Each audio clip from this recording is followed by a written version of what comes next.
Why is nobody talking about this song by Emeka Morroco about Amina? How Amina's boyfriend decided to scam Amina and pretend to be a dead person. He printed his poster and pasted them around the city, claiming to be a dead being. Amina cried bitterly. After some years, she found out that her boyfriend was still alive, that he scammed her and took her dollars to another country with another woman to enjoy. Then Amina decided to cut his life short. She was arrested and she gathered her lawyer and told everyone that she killed a ghost. And after everything, Amina was eventually set free. A woman was accused of killing her husband.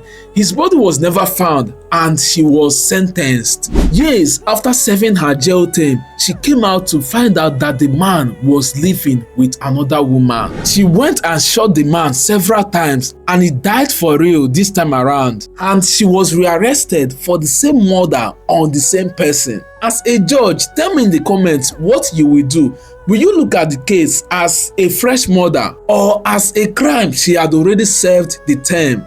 Your opinion is needed.